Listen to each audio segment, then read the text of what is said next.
Here we go. I'm going to say good morning. Well, this is actually May's sales meeting, but happy June. Soon to be July, guys. Can you believe how fast this month is flying by? Oh my gosh, insanity. Lots of great stuff to cover. So we're not going to waste a moment. We're going to jump right on in. And without further ado, I'm going to go ahead and share my screen very quickly. And I say quickly, but didn't I lie about that? Because nothing has been quick here today. Can you guys all see my screen? Just want to make sure that says the one. We can online. You can see being the one? Yes. Okay, great. That is terrific. And we're going to go ahead and play. Thank you for considering Sotheby's International Realty. Many choose to partner with us because of our reputation of integrity, our exceptional curation of their properties, and the way we outperform the market in exposure and sales. It starts with our award-winning website that attracts over 30 million global visitors each year and is available in 16 languages. This visually immersive experience was designed to give your home the remarkable first impression that it deserves. And that's only the beginning of the exposure. We provide your property. We advertise your home with premier global media brands to introduce your home to their affluent audiences. But we don't just wait for someone to search for your home. We proactively introduce it to financially qualified buyers in your target market alongside allow buyers to take a tour through your home, a venture on Apple TV. Your home also has the chance to be featured on the most visited luxury real estate channel on YouTube, and with the potential to reach over 1.2 million of our social media followers. Our award-winning PR team fosters strong relationships with leading media outlets and is accessible to your sales associate to help generate even greater exposure for your home. And we utilize the proprietary Sotheby's Auction House database to reach the most difficult to access buyers. When you choose Sotheby's International Realty, you know that your property will be seen at its finest by the most qualified buyers around the world. Your home deserves nothing less. Now you can only say proprietary if you can say it like that. If you can't say it like that, don't even bother trying, right? That is awesome. So guys, that's the property journey video. I hope you guys have all added that to your wonderful repertoire of information. That is a beautiful video. It should be added to your website. It is a great one. And remember, it is in 8 different languages. So where do you find it? Does anybody know? Painful. What was the property video? The property video. Isn't that in Design Vault. It's actually not in Design Vault, but it should be. But thank you for trying. Oh, shoot. It is in Design Vault and Video Studio. I couldn't find it. So great. Thank you. But okay, awesome. But it's also on Access. If you search for it on Access, you get the downloads. So it's downloadable on Access. So if you search on Access and you write videos, property journey, you get the downloadable keys. And so you can actually download it so you can upload the native version of it into different things. So this is a native version. I actually have the file that I have put into this. So if you wanted to put it on your Facebook, it's actually the file, the MP4 file, which is nice versus just to share. But I didn't know, and actually, which is why we have Claire on here, so she can talk to us more about the video. It was a recent ad, so. But do we have Bill on yet? Bill Zulke, no. Okay, well, I may just jump in ahead without him. I don't know what to do because he is not around. Mr. Bill. And where did this is super weird, you guys. All right, let's go here. For some reason, I'm gonna do this. Maybe he's waiting to come in, admit all. I still don't see him. Well, I'm going to share a little bit of information. I was waiting for Mr. Bill to do this, but I don't see Bill joining in. So I am going to share without further ado. Trip Parker, who we all know and love, is having some personal things going on and has decided to step down and handle his personal things that he has to deal with. So we love him. We wish him well. But in the interim, We have a fabulous dynamic duo who is stepping in to save the day. It's Chris and Heather Musto. Woo! Welcome, guys. I'm going to give you the opportunity to tell us a little bit about yourselves. Go ahead and unmute. Thank you, Carrie. That's a great introduction. Yes, that was amazing. So I'm Heather. I am Chris's wife and business partner. A little personal about me. I'm originally from Delaware. I have a background in real estate law. I have my MBA that I got at University of Tampa, and I love helping in the mortgage world. So Yes. And as you probably all know Bill as well. Bill and I worked together for years in banking and wealth management, doing mortgages for luxury customers in previous life. So this was a natural fit for both of us. So looking forward to helping support you guys, going forward. And you guys are over in what office right now? in the Tampa office, the South Tampa office. That's where we're currently sitting at the moment. Yes. There you're with my sweet friend over there. We love it. So you're in the new Hyde Park office. Yes. With Yes, Rachel. absolutely.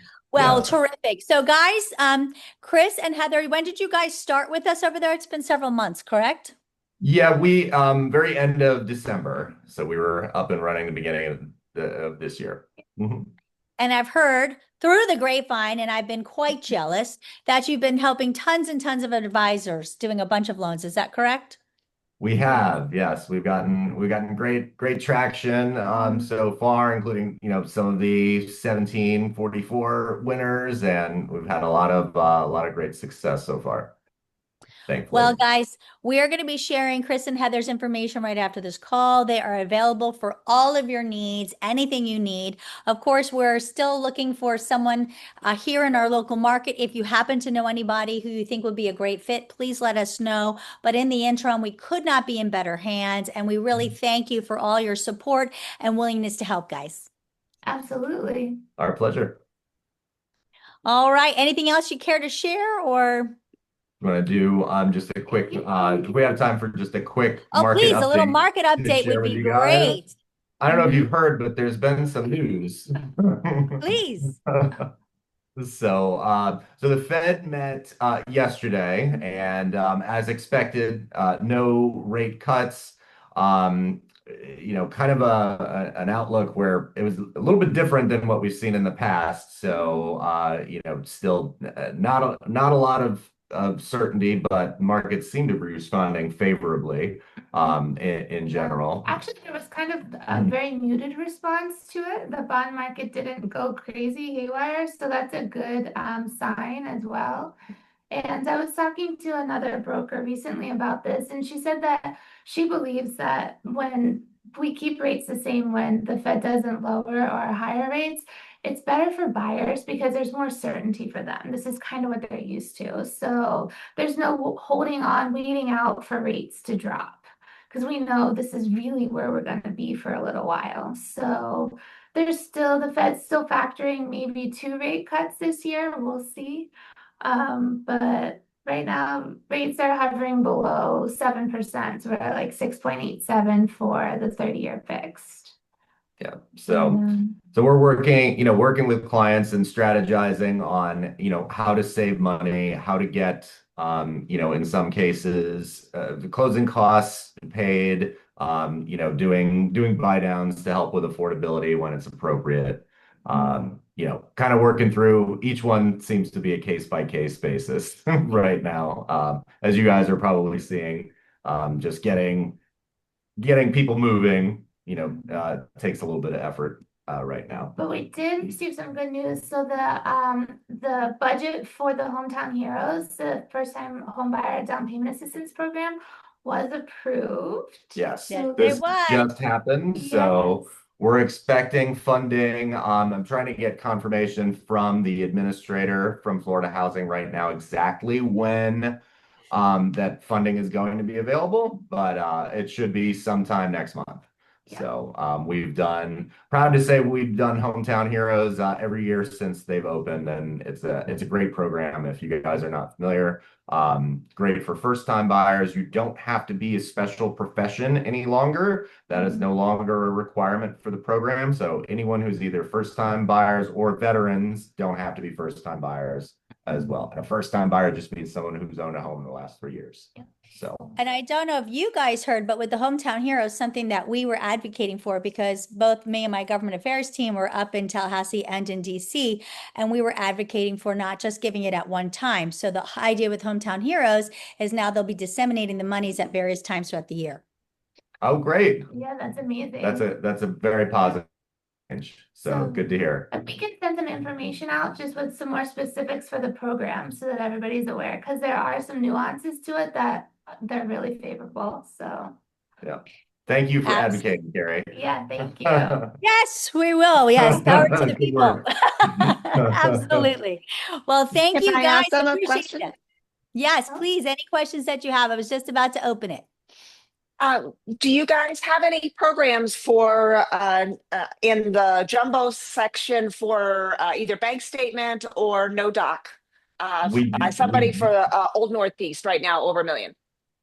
Oh, wow. Excellent. Yes, we do. And we actually have several and all in-house, various different guidelines for bank statement. We do asset-based qualification as well. So someone who doesn't show, income necessarily, but has assets. Bank statement, we can go off of business or personal. We have a lot of different outlets, foreign national as well as part of that suite. So anyone who wants to look at buying an investment property over here, so up to 3 million. I can send you the details on that on the loan. Let's connect later this afternoon because I have a 10:31, so we'll be on a tight time lane. So Okay. let's Perfect. connect after the call. All right, Perfect. sounds great. Great, Ryan. thank you. Looks like Bill, Bill did you joined want to us. share something? Yes, I had a licensing problem and I was on the phone with Jackie and time was just spinning. So good times. Apologies. So Steve, I got to know Chris and Heather, and I just wanted to give my extra endorsement. I worked with Chris back in the Merrill Lynch days when we launched it in the local market. He was able to work with our advisors and did a $50 million business. Chris and I have personally worked with some of the highest profile people in America, sports stars, entertainers on tour today, people in the presidential cabinet, all that good stuff. So when I saw his name on the list of doing business with Sotheby's when I joined, I immediately called him and told him about the opportunity. I've seen him and Heather market, for multiple years, from afar, and respect the brand that they've built for themselves. But most importantly, I want to recognize Chris and Heather for joining and doing a tremendous job of integrating with the advisors in Tampa Bay and helping the clients, get the financing they need for the houses that they want. They've already closed multiple deals for 1744 Club winners. And just as the question came about, complex financing, for wealth clients. We've already done deals where they don't qualify in their taxes. We average their bank deposits. Great, it's done, right? You want to buy an investment property, the appraiser tells us what the rent's going to be. Great, it's done. So they've really been able to make life easy for our advisors and our clients there. And they've already closed $5 million worth of business. So, that's a big deal in your first couple of months. So although they're 90 miles away, I see that doesn't stop one of the advisors in your office, Carrie, from having a competitor on their flyers. So I don't think that it's any obstacle to Chris and Heather as well. They'll be available for you, your clients, by phone, and can make the drive, if necessary. It's not a long-term plan for us, but again, I talked to Budge and Jackie, and we wanted to make sure we had continued support for all of you. And then lastly, did want to talk about Trip. Trip's been in business for over 20 years. He's done deals for some of our top advisors in town as well. But he had a relatively extreme family situation arise, and had to change his career plans. So we wish him well and success in the long term. And I'm glad to be able to have Chris and Heather here to support all of you until we find a new local Orlando loan officer. So thank you so much. Well, we welcome you both. We thank you for your support. We know you'll be a great addition while we're in the interim, and we look forward to working with you. So thank you very much. Thank you. Thank you. All righty, moving on, and very excited to say, so we will continue. So, we also, guys, remember, this is a slide, I talk about it every week, but this is something, remember, you need to add to your listing presentation. If you have not, please do, because it is important to know your numbers. I talk about it all the time. If you're going to go into a listing presentation, right? If you're going to work with a buyer, how do you prove how good you are without knowing your numbers? And a big part of knowing who you are and what your value is to know the value of Sotheby's. So the point that we worked with 4.6 billion global referrals last year tells them what? We truly are a collaborative brand. And when you work with us, you don't just get us, you get Sotheby's as a whole worldwide. So these are some of the things I think each week, if you pick something new out and you come up with a new reason why on each one of them, if you work in a team, challenge each other to come up with a new reason to say, hey, what does it matter that we did 157 billion? Anybody? What does it matter? What does it say? Why should they care? It's like saying I'm a multi-million-dollar producer. Who cares? What does that even mean? Nothing. It means I'm telling you I'm super great. Nobody cares, guys. Nobody cares. But the fact that you did 157 billion means we've been able to help hundreds of thousands of customers in the very high end get a lot of value for their homes. That's what it's saying. We're not touting units because nobody cares how many units you sell. If you look at their home like a unit, what does that say? We don't count your home as a unit. We want to get you the highest value for your home. Right? So you always have to look at what are each and try to come up with different reasons that these matter. Does that make sense? I challenge you to do that each time. All right. We are going to bring in our wonderful, our fabulous, our very own Claire Arnold to talk about what the heck this means. Thank you for the introduction, Carrie. Lovely. We are working on improving our listing migration. So that means expediting the postcard and brochure availability. As I'm you just know, going to say what that means, guys. Quicker.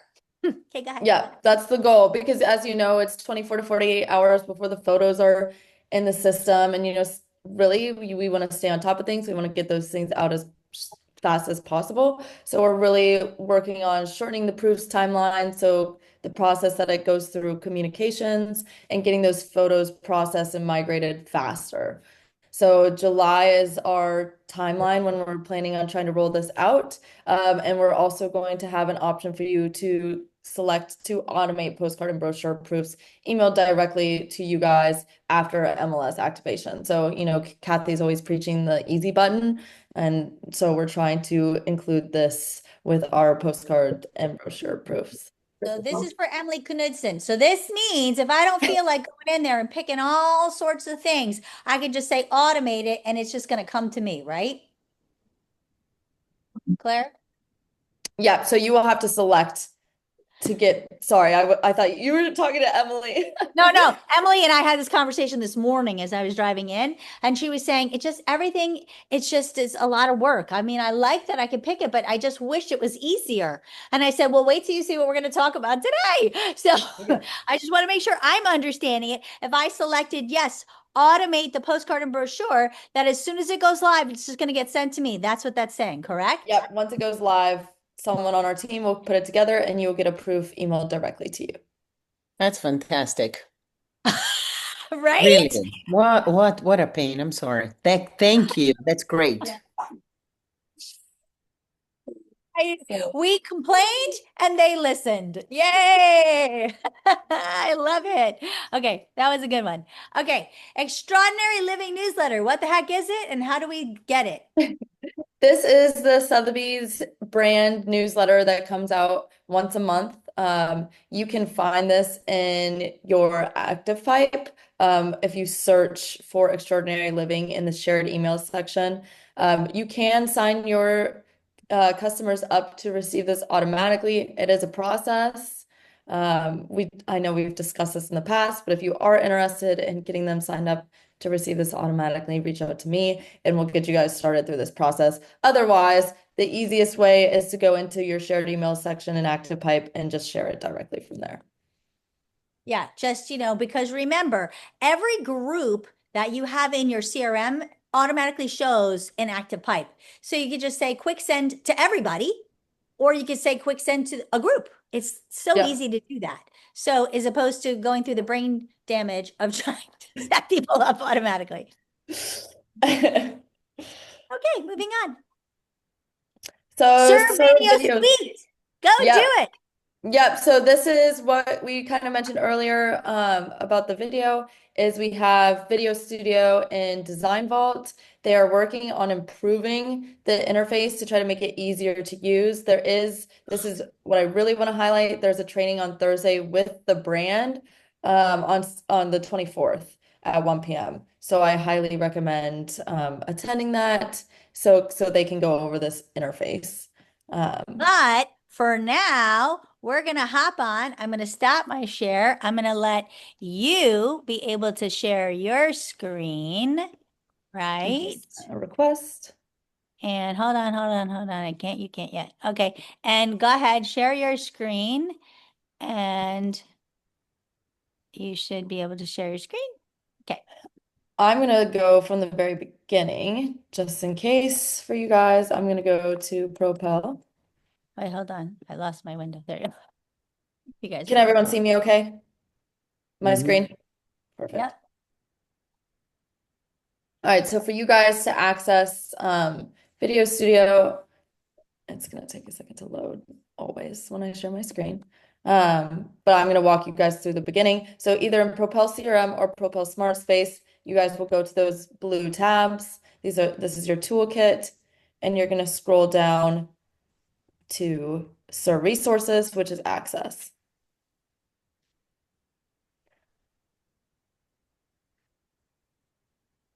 And I'm just going to go over since I already have it open, so we don't have to wait for it to load. So through Access, you're going to hit Design Vault. And then in Design Vault, this is the home page for Design Vault, you'll see this Video Studio tab.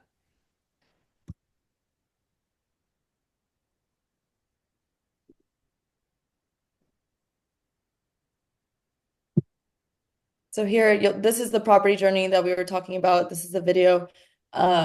It comes in each different language. You can download it. You can edit it like by switching out some of the videos in it if you'd like.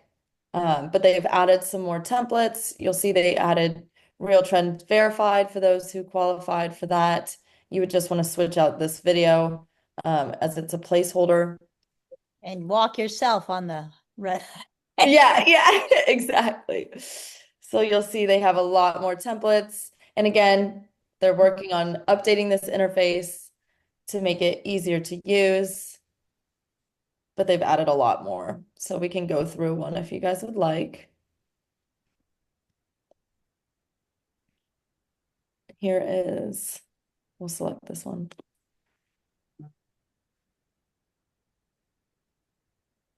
So this is for social media. If you wanted to create a reel, you can switch out this photo for either a photo or a video clip. And I have some photos in here, so I'll just use this as an example. Oh, good. Use mine. Yeah. So I just select. I know that house. You can also change the That title. house is in Bartow. Yeah. I'm using Linda's Bartow listing. Are you impressed? I said Bartow. First time. You can change the title. Here it gives you like some suggestions such as new listing, open house, stuff like that. So we can Bartow one and only. Let's say she's having an open house.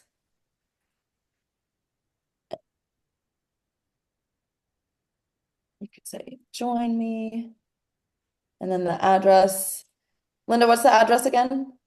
690 East Church Street. Bartow 33830. We'll just Yeah, leave it at everyone's gonna make it. Yeah. Join me this. We'll just run on by. You guys like to keep me running. There are crazy listings everywhere. And then you'll see it gives you a little preview that you can look at. And you can add more details, of course. And You more can pages. voice over. That's always interesting. And you can also add more scenes. Now, if you're doing that, it defaults to this one of one template, but you can change and choose a different one. And it gives you all the options. Lauren, the one of one. So you could then do one of one. Go back to edit. We'll add some photos. Might not all be of the same listing. It's okay. I'll try. No one will know. There you go. One of one. And then again, you can preview it. This is the preview for that slide. You can preview the whole thing. And then when you're happy with it, you can process and add to your library. Now, this takes a little bit of time. This is also something they're working on, making it download faster. I do want to disclaim, when you look at the preview, it's going to look a little grainy. But it says at the top that this is just the preview. It downloads in HD. So it won't look that grainy.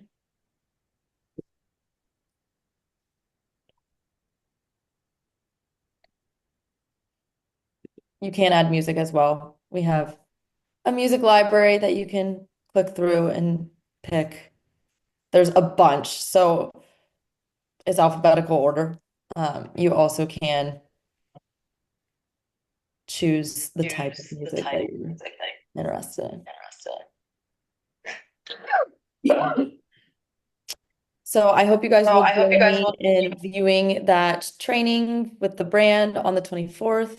And I'm looking forward to seeing how they're going to update the interface to just make it a smoother process for everyone. Yes, thank you, Claire. Any questions for Claire, guys? Okay, that means everybody knows how to do this. I'm so excited. Okay, no one's going to ask me a question. They're going to be like, we got this. If you guys need any help or want to go over things and make videos together one-on-one, please feel free to schedule to meet with me. I use Zoom Scheduler. I'll And send a message. Okay, Perfect. awesome.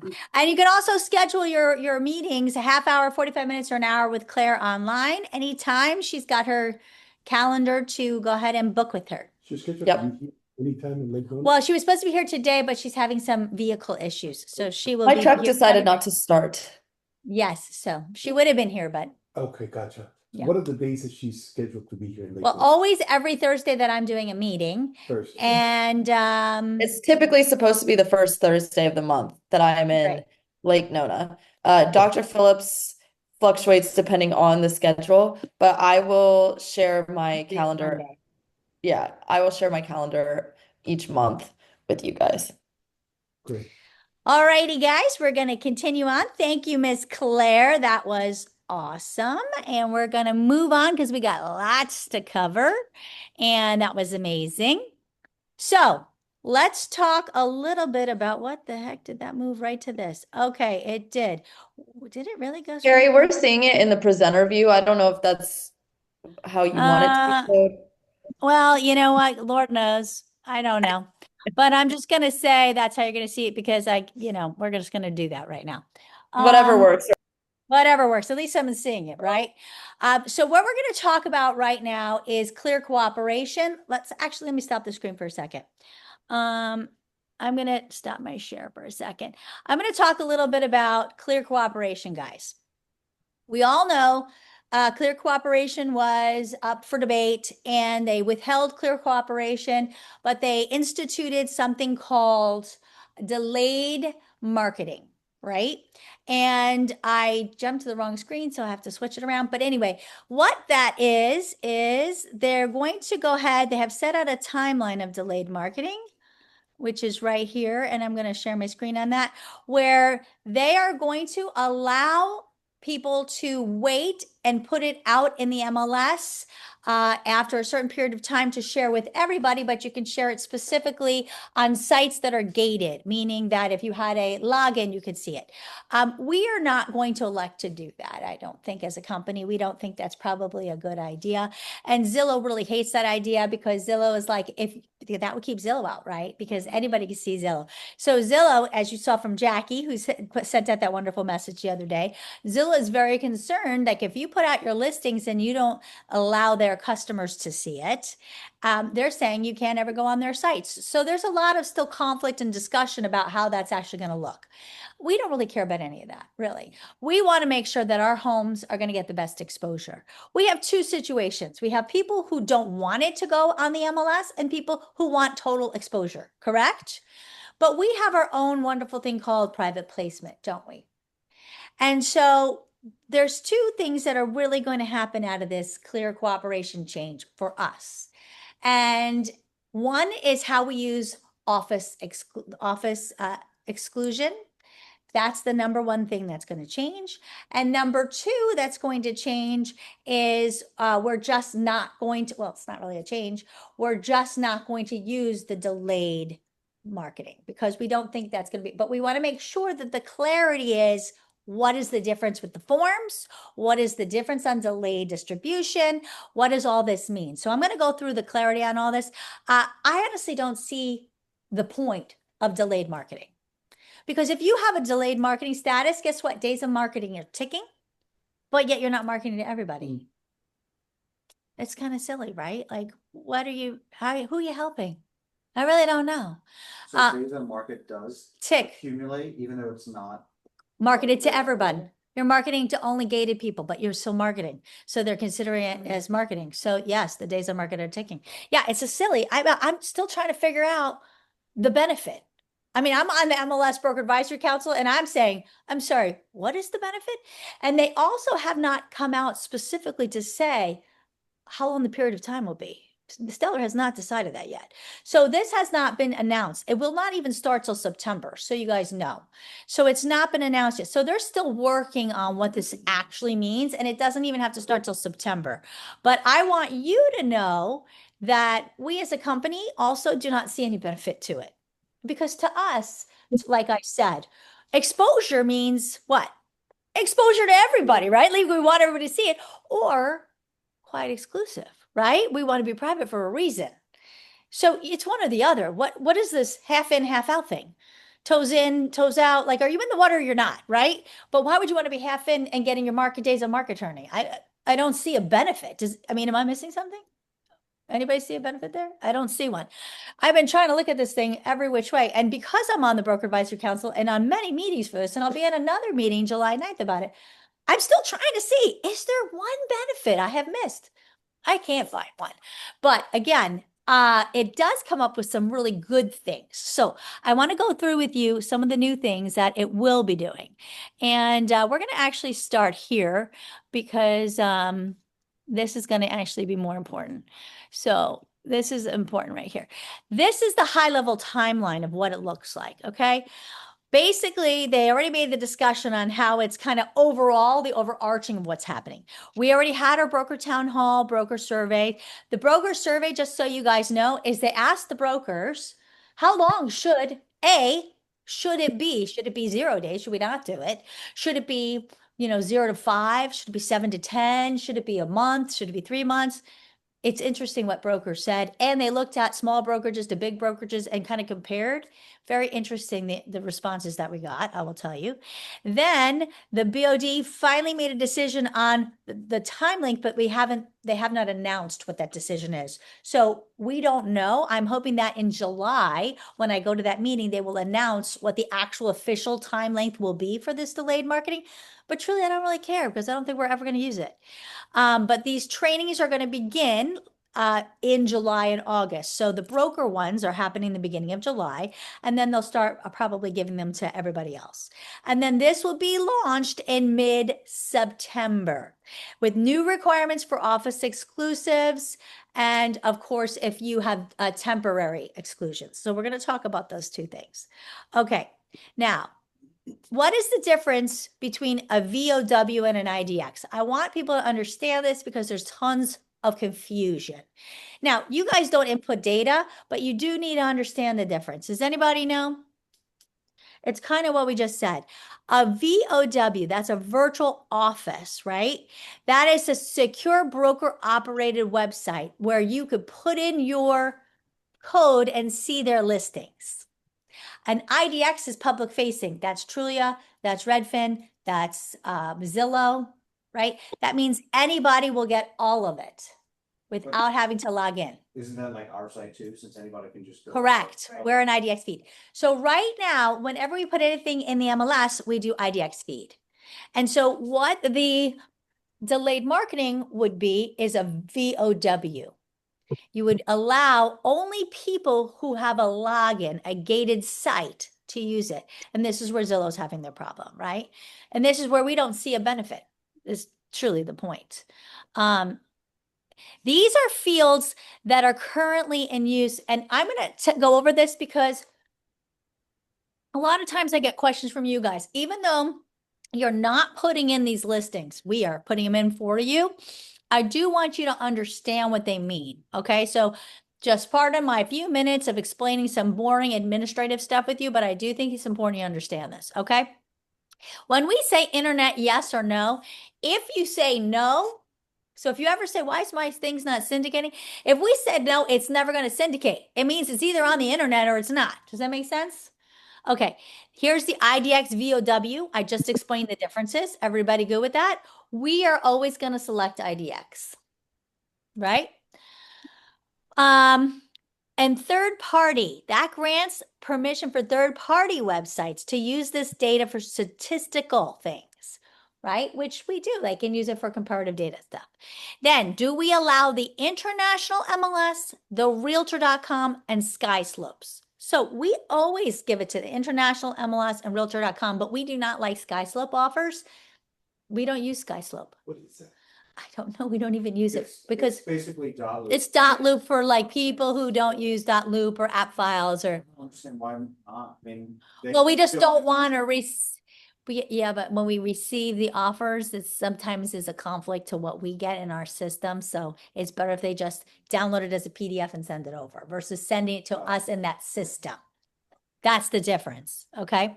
Show property address on the internet. You can say no, but it's going to be very limited in the syndication now. Just know that. So try to always avoid to say no on that. You really want to always say yes, because otherwise your property is not going to syndicate properly. Does that make sense? And it makes it impossible. Oh, and it will make it impossible to find. Exactly. IDX, now this, VOW AVM. An AVM is an automated valuation. That is how much is a home worth, what is the Zestimate, what is the realtor, blah, blah, blah, blah. It does not matter if you say yes or no. If this is where you need to check the sites to see if they're saying it's worth what you're putting it out there for, higher or lower, because you can either substantiate your price or hurt your price. You need to check that before you tell us yes or no. You should be assuming, not just always assuming no, because it could help you, right? Or you need to keep up with it, because what if it changes? We can always go in and change that. That's something that should be a fluid thing, because it could help or hurt your listing. Because if Zillow's saying your listing's worth far more than our listing price, awesome. Let's show that AVM, right? But if they're saying it's worth less than our listing price, let's hide that AVM, right? So but you got to check it. If you just said no, you could be missing an opportunity, because Zillow could be helping us sell the house. Because sad to say, guys, everyone checks Zillow, don't they? And they believe a Zestimate. God help us all, right? So we need to be utilizing that for our benefit. And a lot of people never check that. They just automatically say no. That's a bad thing to do. Because I'll say, well, why did you say that? Oh, I always say that. That is Please never use that phrase with me because I hate that phrase. That is always the wrong phrase. The phrase is because I checked it and it was lower than what I was offering it or whatever, right? Does that make sense? Okay. Yes. Is AVM going after the data in real time to pick up the comps to get that valuation? Do you think that Zillow does that? I know Zillow does it, but there's other. Well, like Canner- exactly. And that's the problem because when you say AVM, yes, it's from everywhere. You can't specifically say AVM is only allowed on this site or this site. You either allow it or you don't. It's a broad base yes or no. Yeah, but the data is being picked from the. Every different site picks it differently. And that's why we like to show from when you do the report on our website, 3 different AVMs, and they're always different. Yes. So we could say, you see how they can't even come up with a real number? It's because what data are they using? And no one, It also disables RPRs. it does. It does. That's to your point exactly. Mhm. It disables all AVMs. That's the thing. It's a broad-based sweep that all AVM is turned off or sweep all AVM is turned on. You cannot pick and choose. That's the problem. So it's good or it's bad, but it is what it is. That's how it does it. Listing type, exclusive agency, exclusive right with exception, exclusive right to sell.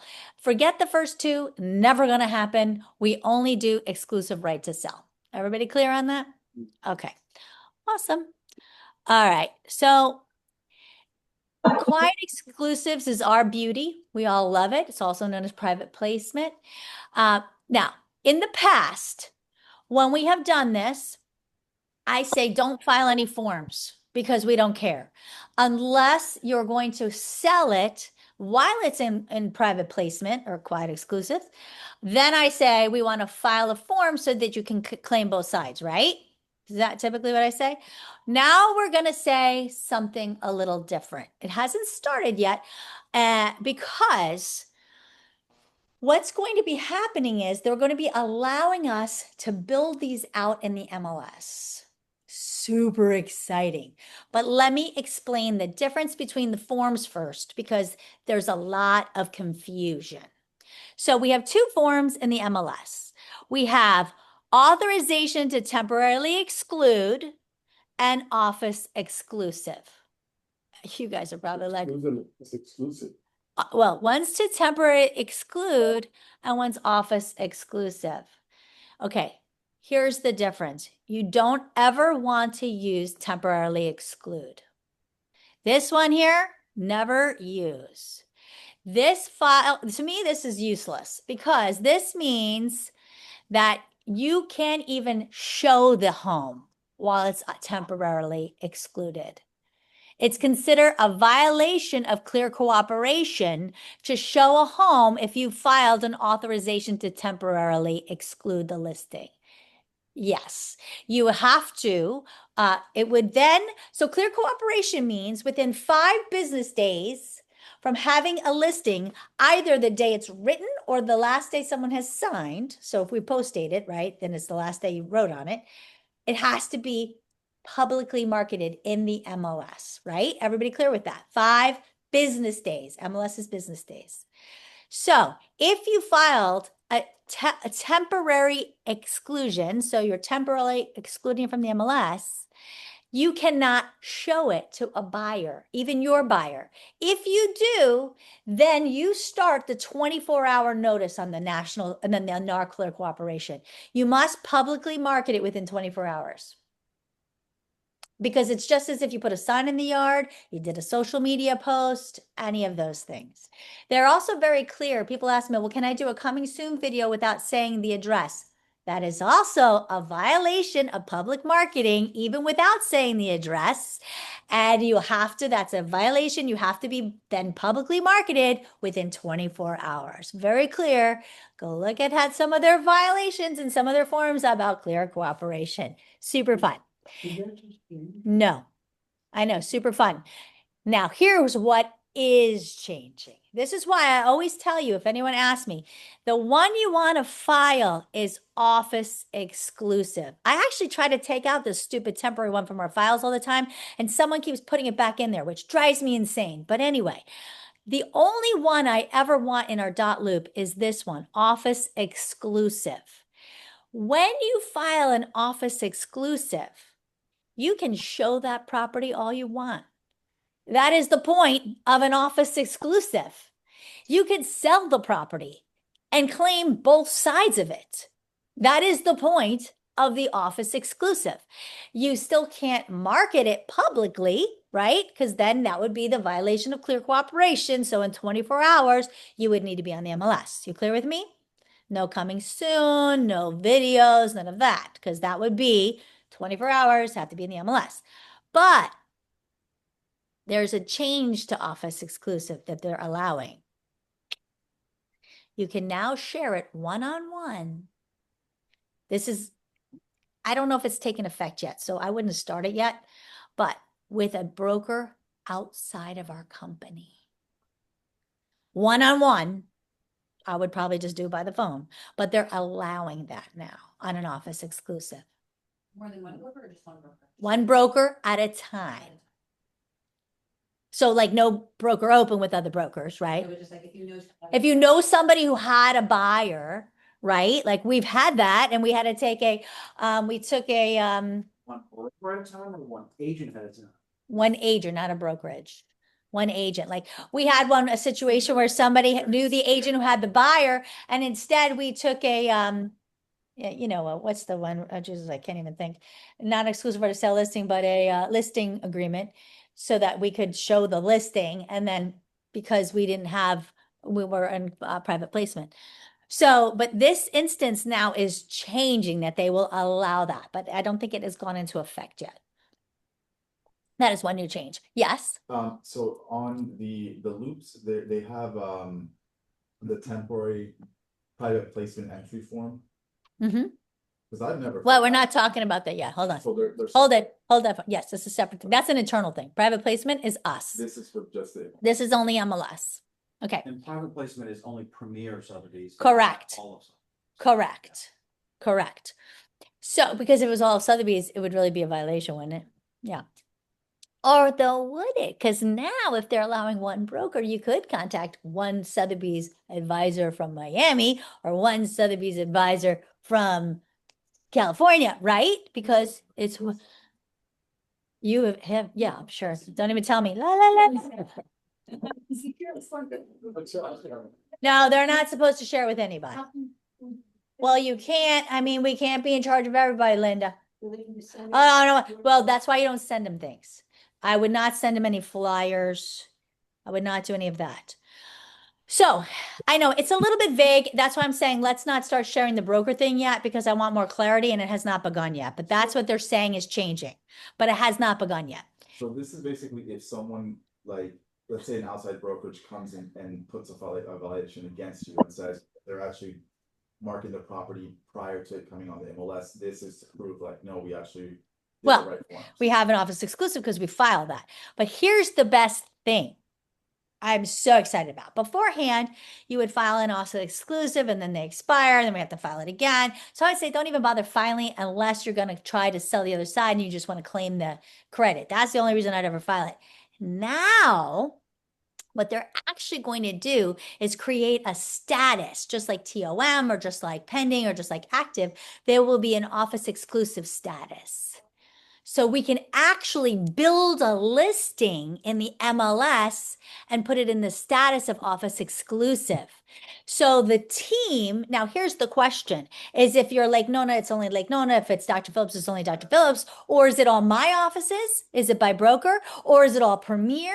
They have not answered that yet. Of course, I've asked that question and they're trying to answer that question. So hopefully in July, these are some of the questions that will be answered, but you will be able to go on and see at the very least your office, but how much more than your office, you will be able to see your office's office exclusives on the MLS. How cool is that?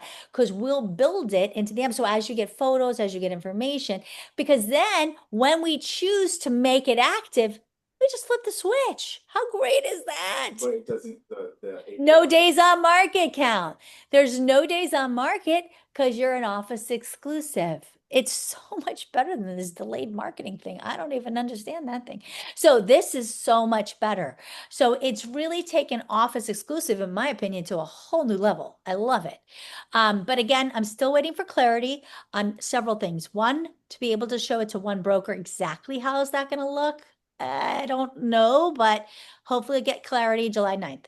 Two, more about your office. Your office can see the Office Exclusives. Well, what is exactly your office? Don't know. Getting clarity. Three, when will they give us the turn on for that status to start building? That has not happened yet.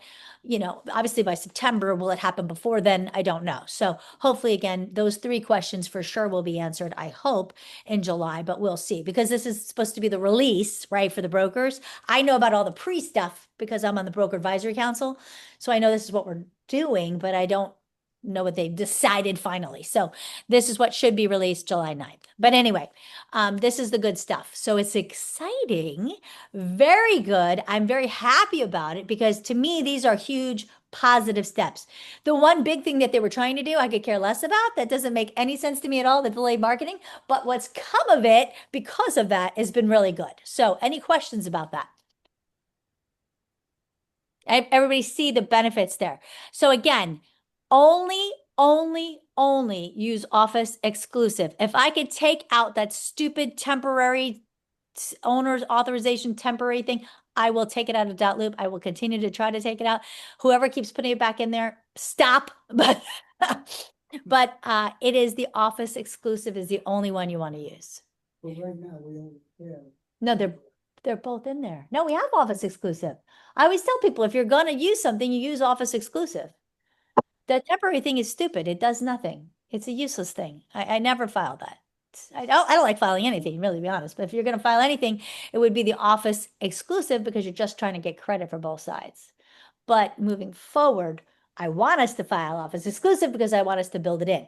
Now, the private placement form in our Dotloop is for our team, my wonderful team of Jill, Cindy, Jane, to build out for internally private placement. And that's for the entire Premier Sotheby's to see what our inventory is that's off market.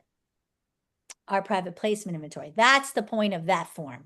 It's for them to put it in there so they could see that. Because especially since we don't know what my office will look like, what if Naples wants to see it? What if Tampa wants to see it? That's the concept of that private placement form.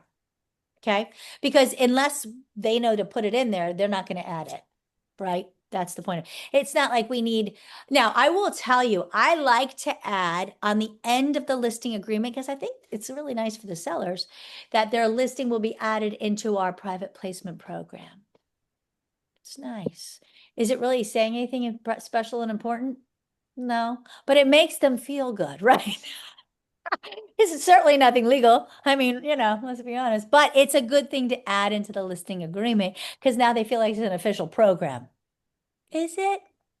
I mean, yeah, we could call it that. Like everything is a special program, right? It's Sotheby's. But but I do like to add that into the listing agreement under additional terms. It's something that it's a little carry special that I like to, a little twist to be thrown in there. Okay. Any points on that? We good? So once you have the Office Exclusive. Yep. When you do want to eventually go public, you have to. Nothing. You don't have to. No, because in the listing, you could say entered into the private placement until decide to go onto the MLS.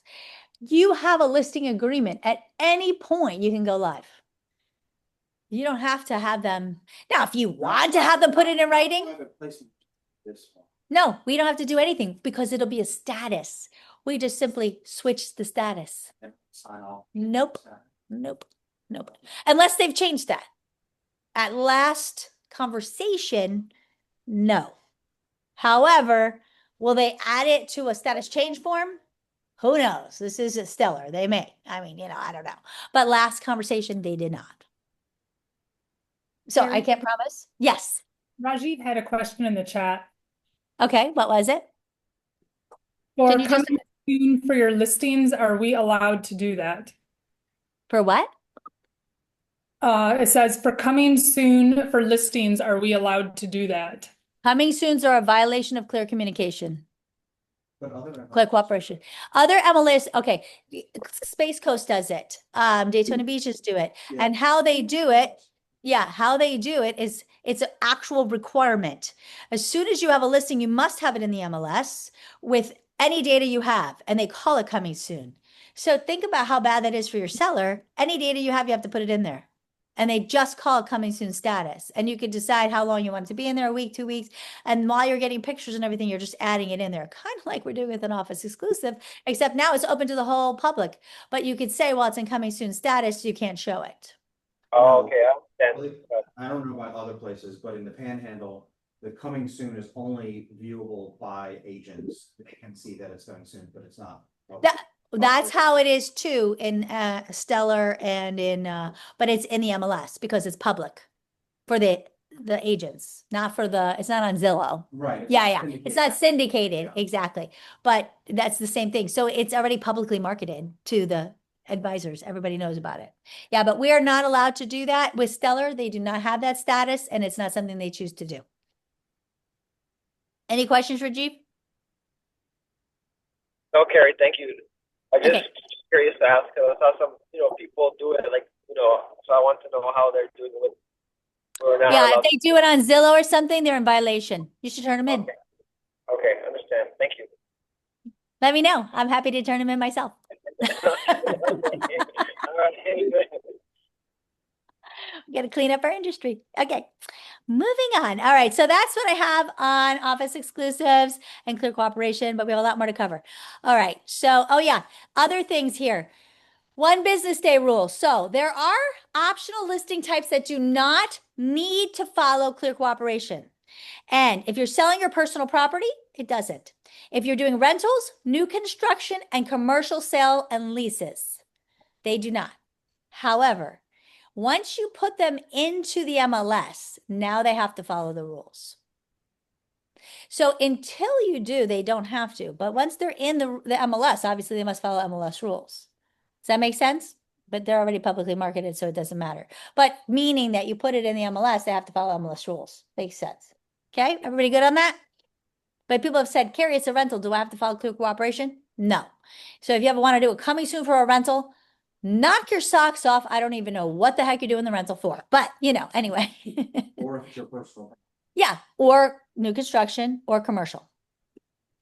All right, and that's where the our private placement lives, and it's all different offices. Okay, now here's an overview from DC where Linda and Maria and I were for a week before I got COVID. We did a lot. Yeah, we all got COVID, the COVID festering opportunity, but we get a lot done. And here's the wins. You're welcome. We spent a lot of time to do this. So as Chris and Heather noted, more money was earned for the Hometown Heroes program, which was right here, which injects an additional $50 million into the program. And the other thing that did happen was, and this happened in Tallahassee too, is that they're going to be infusing that money, not just at the same time like they did, they're going to be doing it at various times during the year versus one time, which will be much better. This is a huge win. We've been fighting this one forever. The elimination of Florida's business rent tax. It's completely eliminated. It was down to 2%. Now it is gone, which is huge for businesses that want to come here. So that is great. My Safe Florida Home program gets more funding. They have another $280 million in new funding, which is amazing. This program had last year's funding of $30 million, and now it's got even more. So both of these programs help protect Florida's homes against storm to reduce insurance premiums. I don't know about you guys, but we definitely need that one, right? Yes. So that's a good one. You're welcome. And then $385 million for state and local affordable housing. And this one is another huge win, which it helps for down payment and closing cost assistance. So that's another one. It's called the SAIL program. And then we also have over $1.5 billion for the Everglades and water quality, because we need to save our waterways. So that's a significant funding that has been given to improve Florida's waterways. That was a big win. And then additional transparency and condominium transactions. You guys are going to love this one because what they have done is now associations are required to include approved BOD minute meetings for the preceding 12 months on their website. How good is that? Because you can't have the seller saying, oh, I didn't know about that. Now, all of the 12 months before, if they had been talking about assessments, needed improvements, and they will be in the minutes, they will be on their website. Has to be there. So then you have to go through each month's minutes? Well, no, but the seller will be required to have known about that. So it'll be a lack of disclosure if they do not disclose. It's more lawsuits. Okay. But if you're representing a buyer, that's really good, right? 12 months of minutes. No, you shouldn't have to. That's your seller. But the seller should be aware, and they can't tell you they don't know because it's all on their website. Okay, they're limiting negative consequences of look back periods, which is fabulous because this is something we've really been fighting for.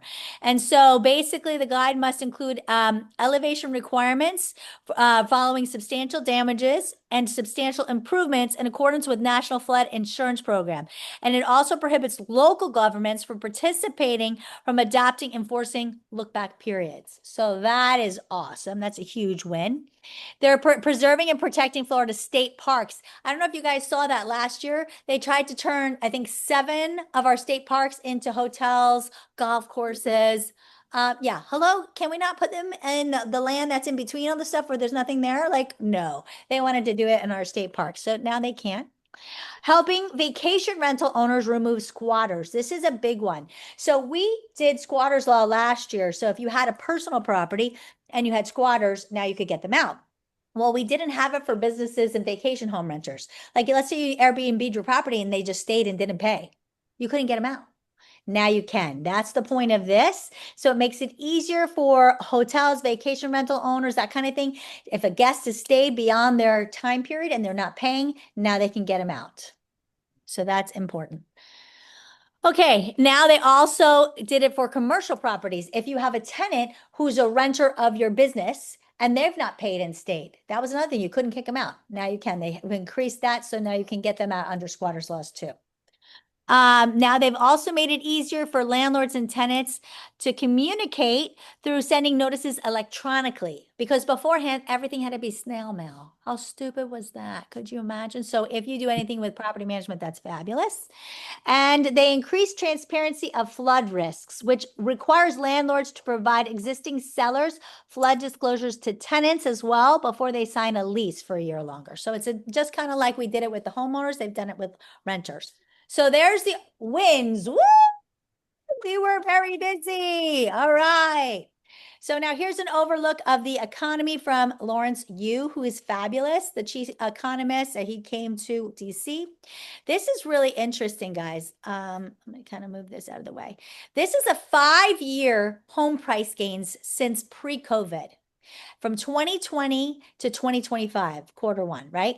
Look at Florida. 68.7% gain, right? Huge. Now let's take a peek and see what's happened in the recent 1 year, the change quarter one to quarter two. It's still increasing, but not near as significant. But how could it possibly? Because it was already so much higher comparatively than so many other places. You see, because we already went up so fast during that whole time period, how much more can we possibly go? But you see, we're still increasing, which to me is shocking. And this is really interesting. This is the net worth between owners and renters. Back in 2019, an owner's net worth was about $7,300 and a homeowner's net worth was about $295,000.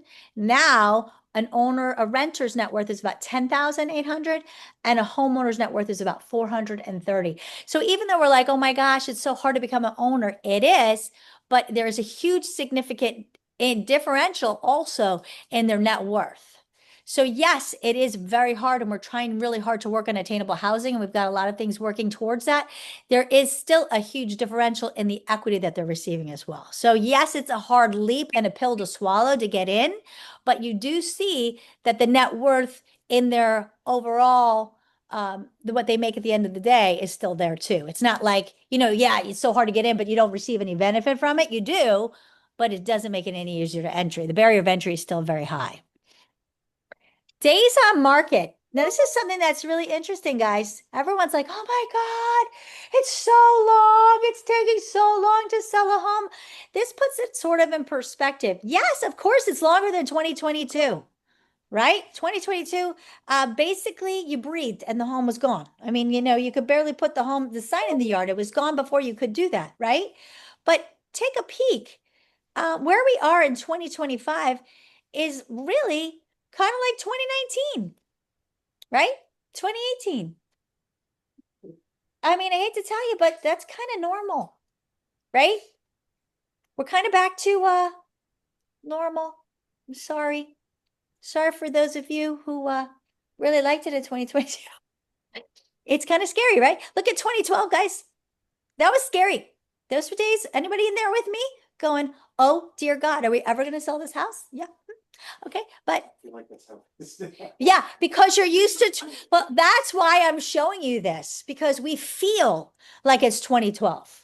No, I know, but my listings are way longer than 45. Well, but this is on average, right? But I just Brenda. want to, what was that? Carrie, please send us these slides. This would be I will. beautiful information to share.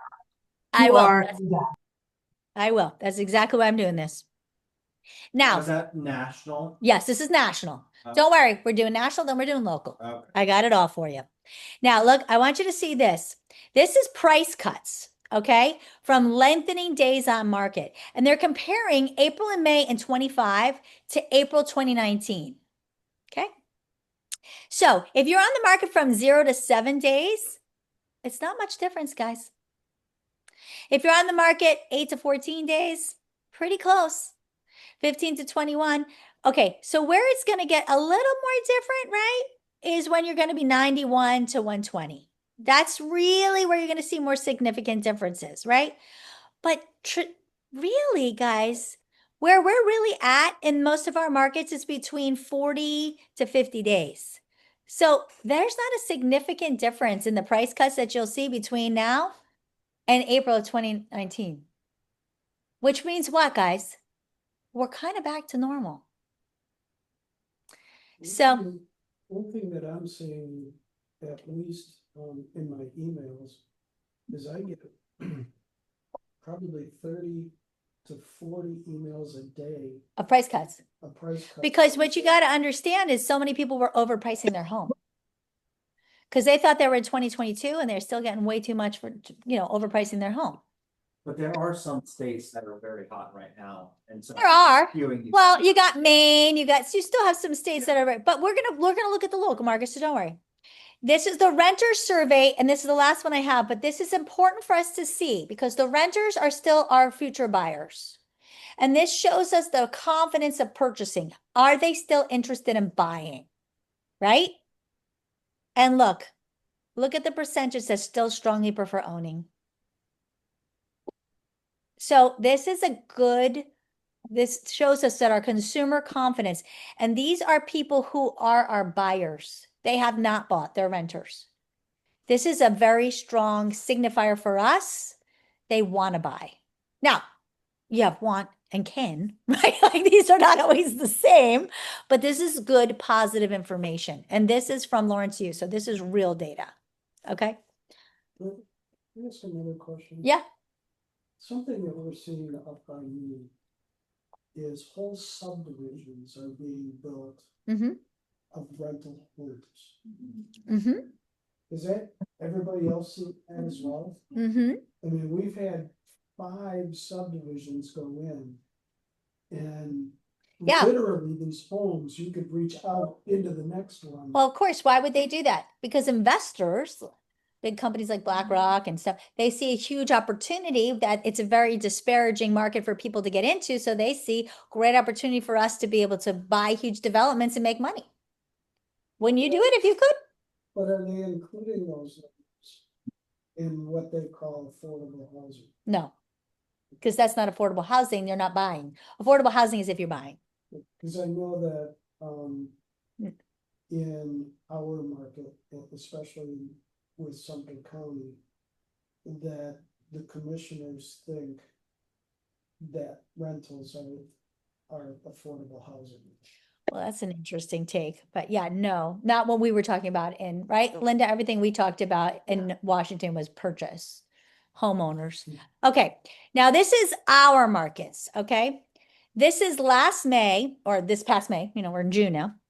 Dr. Phillips, shocking. Now, again, it's the 2 zip codes, and I look at single family homes. Average price is up 15% year over year. Shocking. Yeah. We've sold 55 homes, but this is the difference, guys. Last May, there was 198.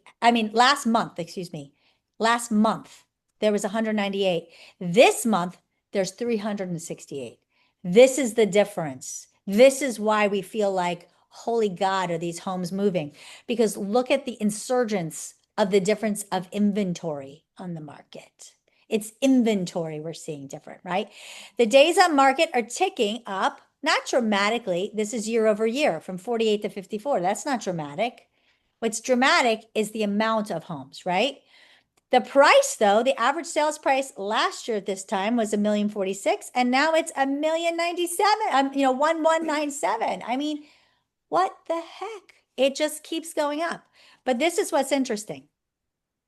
Months of supply. This is 32836, and this is what's different. Now, last year in July, we were at 3 months of supply, right? Now we're at here, almost 5 months of supply. That's significantly different. This is what we're feeling. In 32819, it's a little different, which I thought was weird because I feel like 32836 is a little bit more desirable. Is that, am I misremembering that? Oh, that's correct. Is that correct? In your opinion, is it that we have more, obviously we have more listings, but do we have more sellers or do we just have less people wanting to buy? No. Because of interest rates. No, you'll see because we're still having significant sales. So our sales numbers have not dropped. They're pretty consistent.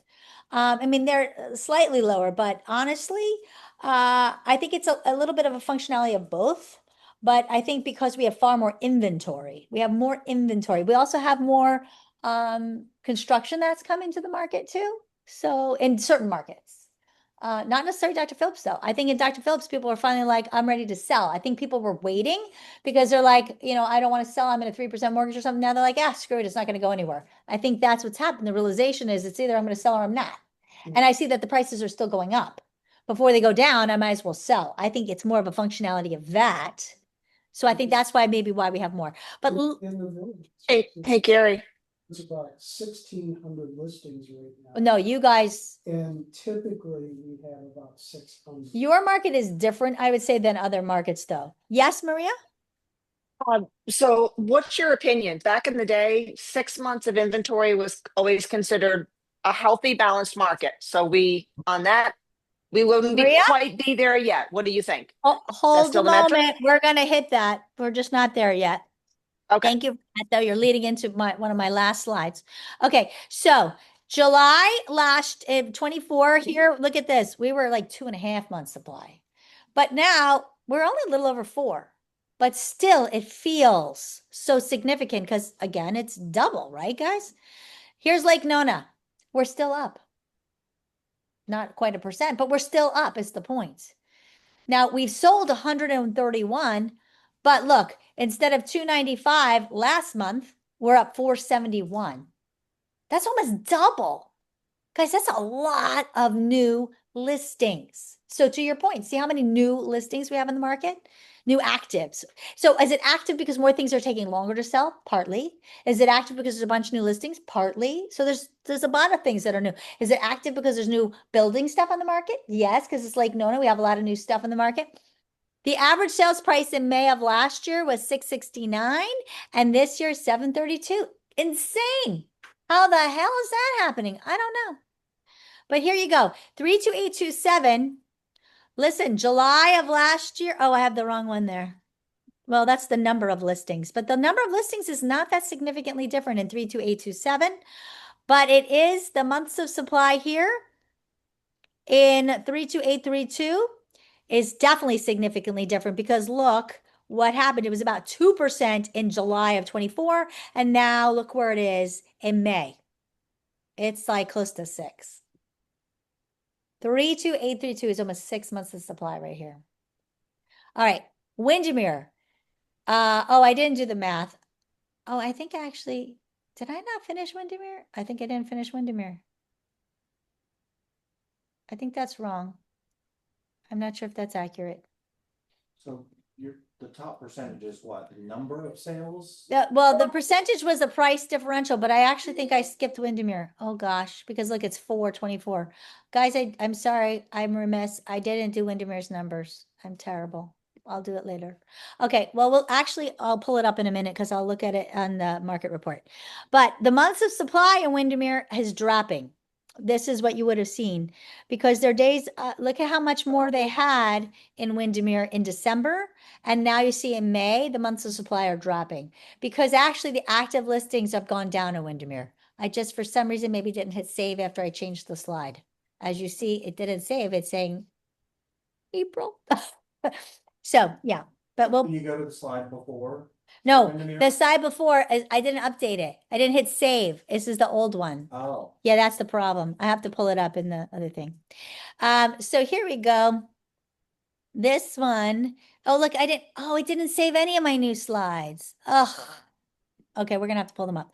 So we're just gonna look at months of supply right now and we'll pull it up in my property report. Here we go. Months of supply in Winter Garden is definitely up. And it's up to, but it's not up that high. Winter Garden is not that high. It's not even 4 months. Okay. Claremont, which didn't save either. I am so annoyed that my numbers didn't save. Okay. What happened? Why did none of that save? But Claremont's is at about 4 months. So you see how much higher Dr. Phillips was? And Ocala, did this say? No, that didn't save either. Really annoying. That is actually was much higher, but it's about 6 months. So Ocala is a lot of inventory. So, you know what? I'm going to go into real quick. And just because we want to see this, because it didn't save and that makes me want to cry. So what do we do when it doesn't save? When we are like, oh my gosh, where did my market numbers go? Harry, what happened? Does anybody know where we can get our market numbers super quick? It's a test. It's our market reports. We have them right here. It's better when they're in my slide when I did it and I didn't save it. That's very sad. But we just go right here and they're right here under market reports. Is it just resaves? But we're going to do it. Everybody see my page, right? So we go to market reports. And we're going to go, it's right here to Windermere. Let's take a peek at Windermere. So Windermere, for the month of May, the average days on market, guys, is actually down. And it's down because inventory is down. It's 47. So that's significant because it was 54, right? Also, the average sold price is up, this one, because now it is 1.2, which what used to be 1.1. So it's going back up again. Again, you know, in Windermere, because these numbers are so big, one thing could skew it. So it is up. Year to date, though, Windermere is down. Average sales price is down 6%, just so you know. New listings, they have 76. But total for year to date is 364, which is up 7%. But they have sold 49. So look, they are up 28% sold. So more inventory has been moving in Windermere. And that's why you see the months of supply have gone down, which I thought was interesting. And then let's just take a quick peek at Winter Garden because they didn't save. And I'm so sad and I apologize. I don't know why it didn't save. But see, isn't this great? We can just pull up on our reports and they're all right here. So interestingly enough, average sales price, of course, has gone up also in Winter Garden. It's up 6.6%. It's now at $723,578. That's the average sales price in Winter Garden, guys. Isn't that crazy? And the new listings are 195. So the sold listings, though, are down 148. So that's why you saw that the average days on market, the months of supply have not been going down. But the days on market, though, are 67, and that's up because they have a little more listings and they've been sitting a little bit more. But that average sales price is still going up. I have not seen it go down anywhere.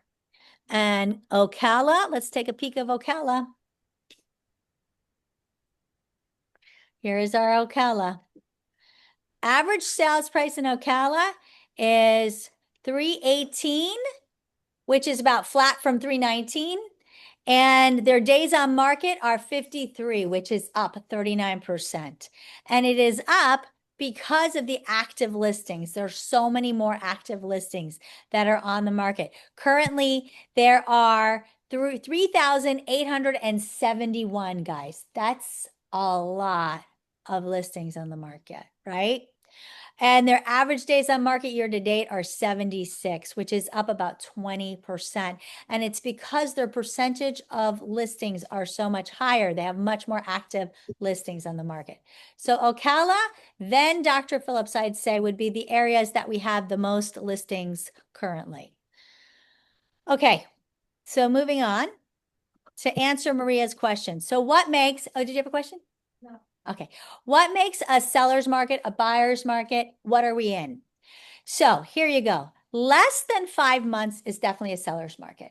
Okay. Because you have buyers competing for that inventory. 5 to 6 months is really a balanced market. Guys, we're really in a balanced market. So everyone was like, oh, we're definitely in a buyer's market. No, we're not. If you think you're in a buyer's market, you really have never been in a buyer's market. More than 6 months, I really say closer to 7, you're in a buyer's market. Maybe the villages, I'd really have to pull your numbers to see what's your months of supply are. What's your months of supply? What's what? What's the months of supply? We're at 5 to 6 months. Yep, so no, you're in a balanced market.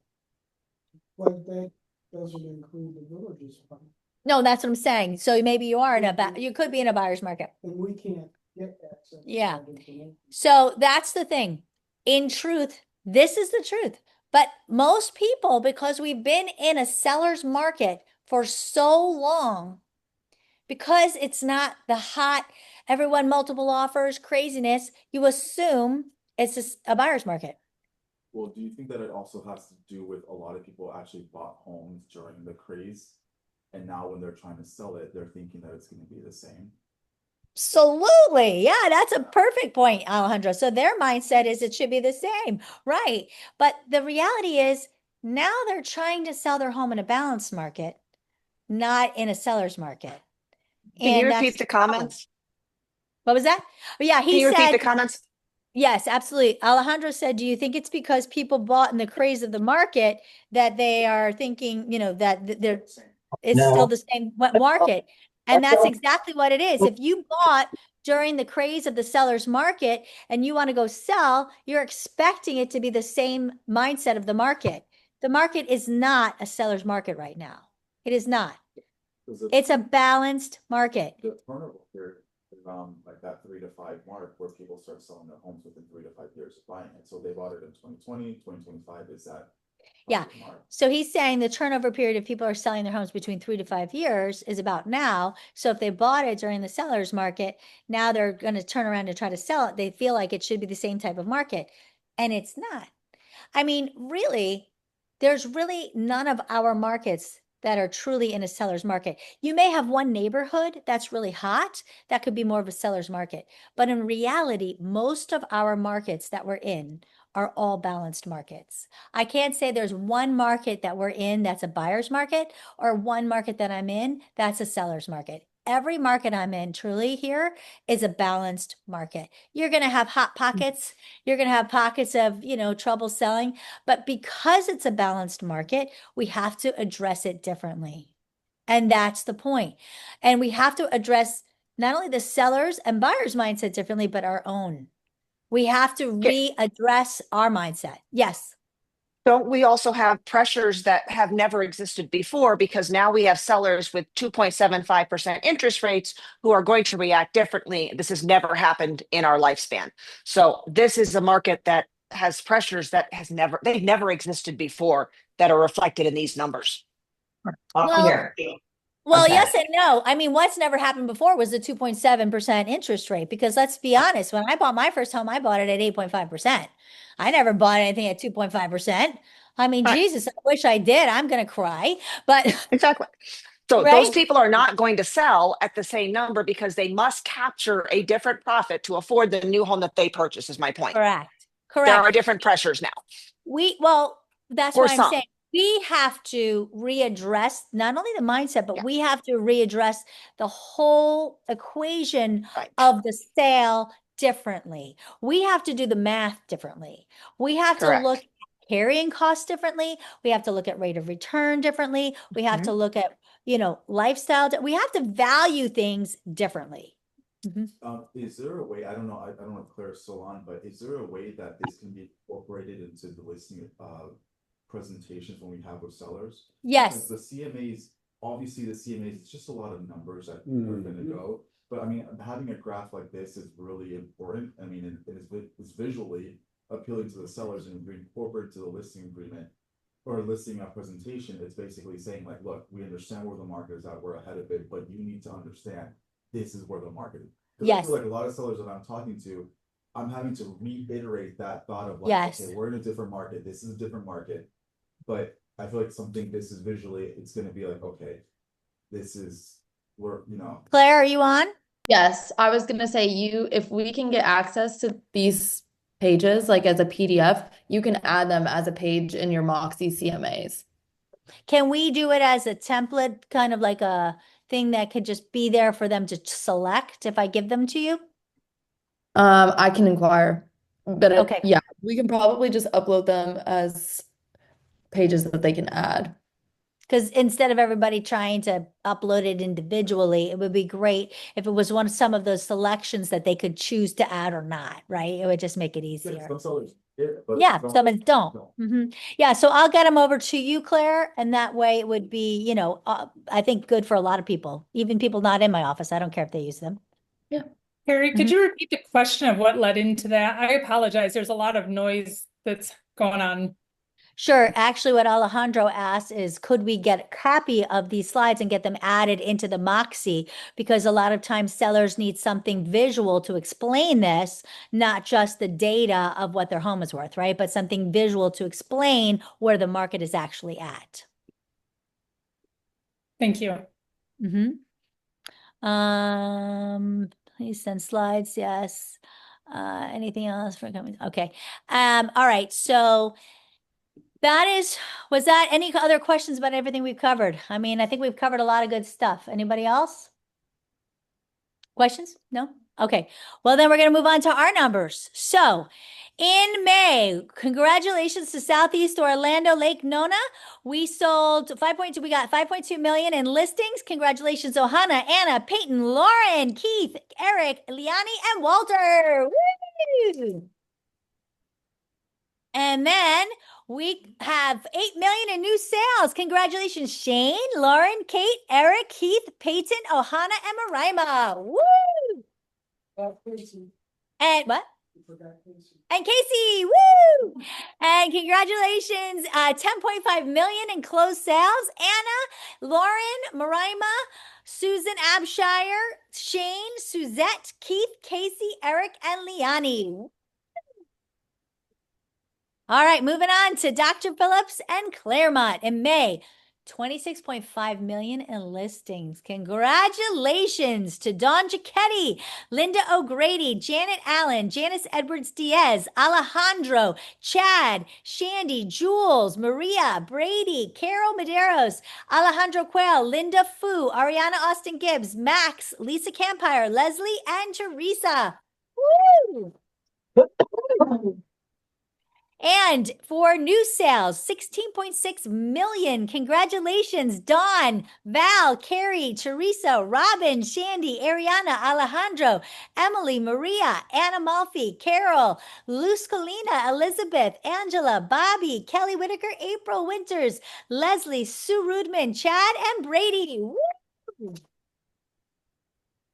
And for closed sales, 19 million. Congratulations, Dawn, Val, Lisa, Lynn Lou, Jules, Angela, Carol Medeiros, Leslie, Carrie Bellish, Brady, Alex Minato, Shandy, Alejandro, Emily, Bobby, Teresa White, Cindy Zhao, Max, Elizabeth, Luz Colina, Ariana, and Anna McAllister. Woo!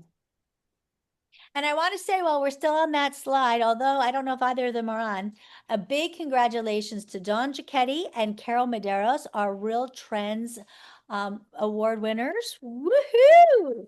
And to Carol Medeiros as our NAHREP Place award winner. So very exciting.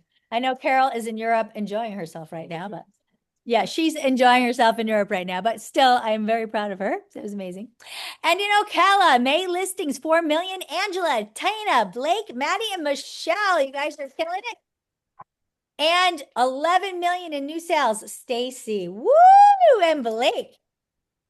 And closed sales, 4 million. Maddie, Angela, Blake, Heather, Channing, Michelle, Tina, and Heather. And even though it's going to be for June, I'm going to say a big shout out to Stacy Rollins for closing a double-sided $10.5 million sale. Woo! She definitely put it all in on that one. No doubt about that. I want to go to Europe. Now I'm jealous and I can't go to Europe. Take us with you. Yeah, right. Here's our office update, guys. We currently, as of yesterday, have 269 active listings, $188 million listed. So let's sell that sucker.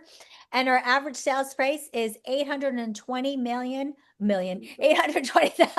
I like million better. Average sales price listed. So amazing job. Woo! And our birthdays for June are Alicia, Laura Farr, Rachel Glory Smith, Seda Gulliver, and Susie Morrison.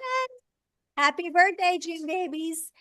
And we have coming up on Monday, Max Caldwell is having a broker open in Torrey Pines from noon to 3 in Torrey Pines. And then we have on Wednesday in Lakeside Haven with our wonderful Alejandro from 11:30 to 2:30, a multi-broker open in Bellalago. You want to say anything about it? Yeah, it's beautiful lakeside. It's the Lakeside Haven edition. So all the 3 properties are going to be lakefront properties.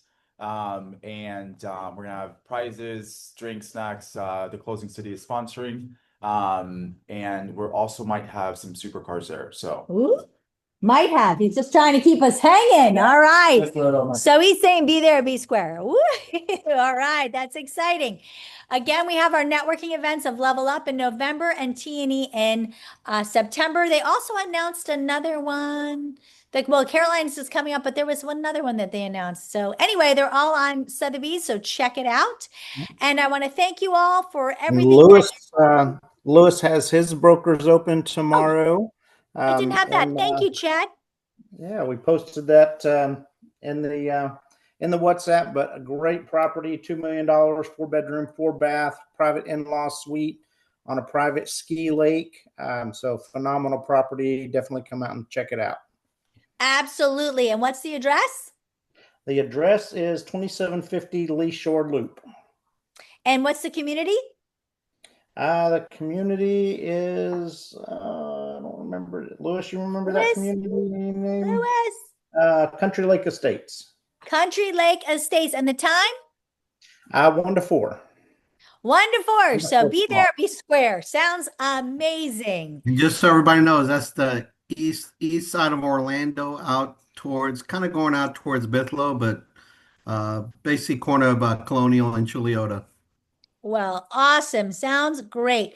Well, I thank you all for hanging in with me. I know this went on a little long, but we had a lot to cover. So I appreciate you all and have a great rest of your day. And remember, Monday at 10, we're going to cover creative ways to get your listings sold. So have a great weekend. Bye, guys.